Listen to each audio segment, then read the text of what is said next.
The 2012 horror comedy The Cabin in the Woods, which holds an impressive 92% Rotten Tomatoes score, had the potential to be the best horror franchise of all time, and luckily, the film still can. The film follows 5 young adults who go to the titular cabin in the woods to get away. However, they quickly fall victim to a ritual meant to appease the Ancient Ones so they won't start the apocalypse. Since its release, The Cabin in the Woods has become a cult classic due to its fun premise, talented actors, and epic ending. Although films have tried to replicate and replace The Cabin in the Woods, nothing has captured the same magic for a good reason. The movie should have been a franchise from the start, carrying on the best elements of the film. Although it hasn't happened in the past 13 years, filmmakers could still return to The Cabin in the Woods, creating more movies within the same world and story.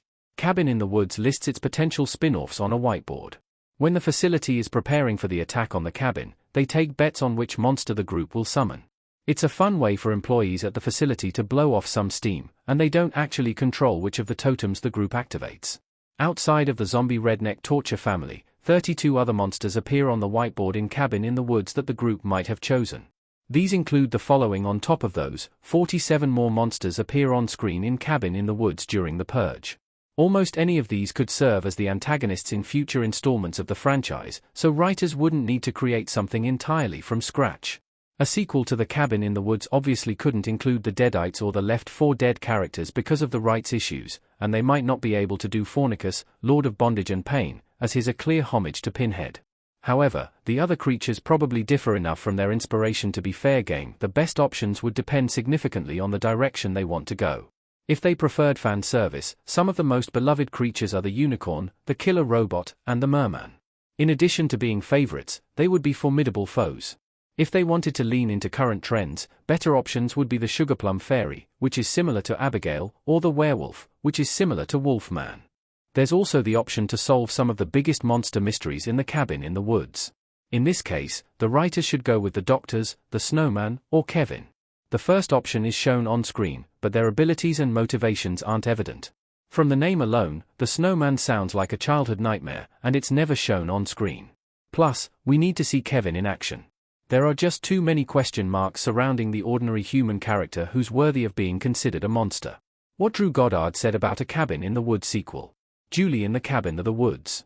Although The Cabin in the Woods has all the framework for an incredible franchise, the creators of the movie seem reluctant to move forward with a sequel, based on comments by Drew Goddard. In an interview with Fandango, the co-creator revealed that they'd spoken about making a sequel, however, they ran into some issues. Firstly, Goddard said they wrote themselves into a corner with the twist ending of The Cabin in the Woods. He told the interviewer, "It's not a thing that calls for an easy sequel, I'll tell you that much." Secondly, Goddard worries that any sequel would undercut the impact of the ending. Dana and Marty's decision to let the Ancient Ones end the world sends a distinct statement, and it would be a shame to undercut the message. Lastly, neither Joss Whedon nor Goddard wanted to make a sequel just for the sake of making a sequel. Lucky for fans who hope to see a sequel, Goddard isn't entirely closed off to the idea. He said, "I mean, look, I never say never, either. Luckily, because of the nature of the story, there isn't too much of a time limit on making a sequel. Most sequel, prequel, or spin-off ideas wouldn't need to bring back Dana and Marty. How a Cabin in the Woods franchise could work after the twist ending. Monsters wreaking havoc in the underground facility in Cabin in the Woods. Since The Cabin in the Woods' mysterious Ancient Ones come to wreak havoc on the Earth in the final moments, it's pretty widely assumed that the world's ending. As such, the best options to build the franchise don't involve moving forward in time. A second film could take a prequel approach, showing the audience more about the Ancient Ones and how the monsters came to be in the facility. They could also show past rituals. While it would be more challenging to pull off knowing the characters get sacrificed, Goddard and Whedon have the storytelling abilities to create a good film. Another more appealing option is to take an anthological approach to storytelling. They tease in The Cabin in the Woods that the rituals take place in other parts of the world and follow different rules. Future films in the franchise could show the ritual in various cultures around the world. If the filmmakers wanted to, they could even make their own monster universe, akin to the Universal classic Monsters movies, infused with their witty and satirical commentary. Why now is the perfect time to make a second Cabin in the Woods movie? The main characters of The Cabin in the Woods standing outside the cabin and looking at it.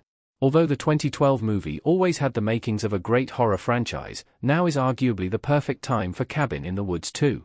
Since the COVID-19 pandemic, horror comedy films have spiked in popularity, and the fanbase has only continued to grow. Great examples of this are M3GAN, Companion, Lisa Frankenstein, and Heart Eyes. On top of this, Cabin in the Woods has specifically increased its fanbase because of the popularity of the whiteboard meme. Throughout the lockdown, the image was used in conjunction with the bizarre events that hit the headlines. Though the meme died down for a short period, the Cabin in the Woods whiteboard meme has started circulating again on social media in the past few months. Just like the Pepe Sylvia meme increased the popularity of It's Always Sunny in Philadelphia, the whiteboard meme could bring in a larger audience for Cabin in the Woods too.